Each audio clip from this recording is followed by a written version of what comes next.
What's our role? Somebody who was the leading figure. They learned something. To re-establish yourself. So we are trying to open the doors within our network also.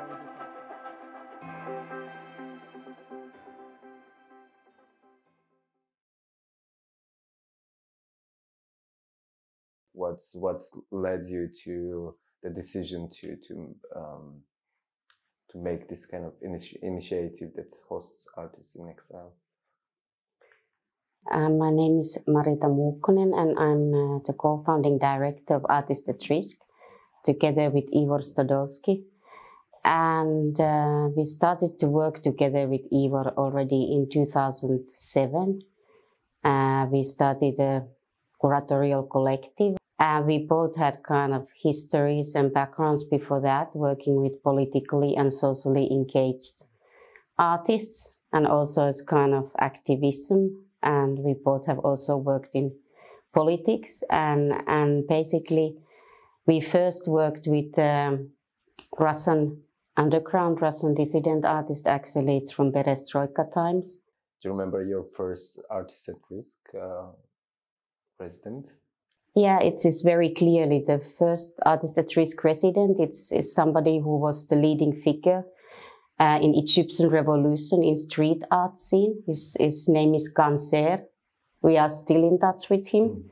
He just did last year, 2 years ago. He made its graphic profile for a big event, online event. It was Corona times, called Risk and Rebellion. You were also part of it, and if you remember the graphic profile that was made by Ganser.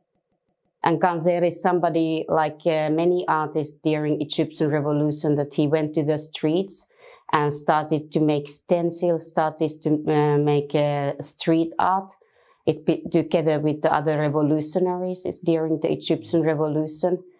And he made some of the iconic works of Egyptian revolution, like a tank and a bread carrier, which bread is all over social media. As we remember that the Egyptian revolution was really the first revolution which went viral on social media, and they were really good at using it. And Ganser is somebody who first came to Helsinki because he was in the situation that he had to get out.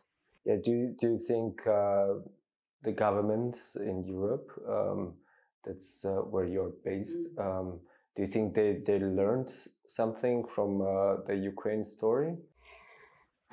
We don't see it happening, for example, for Afghan artists, but nevertheless, as Artists at Risk, we advocate it's very strongly for humanitarian visa practice in whole EU area. And we are doing it as we speak, for example, in Finland, which doesn't have a humanitarian visa, which is a really kind of, it's bad situation now. For example, if we talk about Russian dissidents, there's no way, for example, it's entering to Finland. It's at the moment, or neither for Afghan artists. We haven't received one Afghan artist, for example, in Finland, because there's no humanitarian visa practice, which was abolished by a right-wing government in Finland.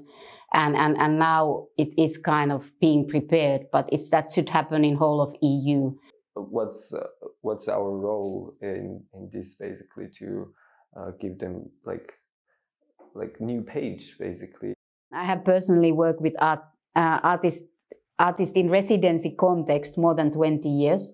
And I have to say that dissident artists are the most productive artists I have ever met. It's the leading singer of Egyptian revolution hadn't performed for 2 years because he wasn't allowed to in Egypt. He came to Helsinki and played a gig on the main square with a well-known Finnish rapper in 2 days. Because, I mean, that was something he wanted to do. He wanted to sing again. He wanted to play music again. He used to play for audiences like Madonna. And then all of a sudden it's you and Europe, and of course your audience is smaller than that, and people don't know you. So you kind of have to re-establish yourself.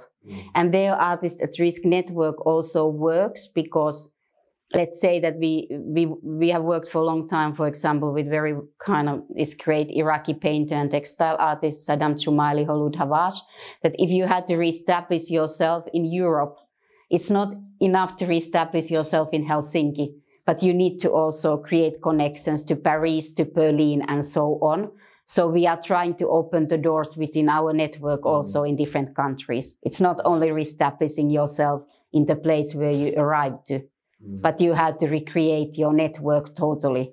That if your network has been somewhere in MENA region and you can't kind of really it's be prominent there any longer, so then your new kind of contest is actually Europe. It's not only one country. Yeah. So we are advocating that for the funders all the time, that also artists from elsewhere, they do need funds. And of course, funding is one limitation in our work. That, I mean, it's just we can do as much as we can fund for. We had to pay the flights for the artists, the living grants, find them accommodation and so on. So there are these kind of frameworks, but again, the challenge is that we don't know what's going to happen next. But for sure, we are going to try to focus more on ecological defenders in future and also find more mechanisms and ways to provide safe spaces for them, because that's should be the main global issue we all should be able to focus instead of all the wars and other conflicts which are going on at the moment. It's crystal clear. Yeah.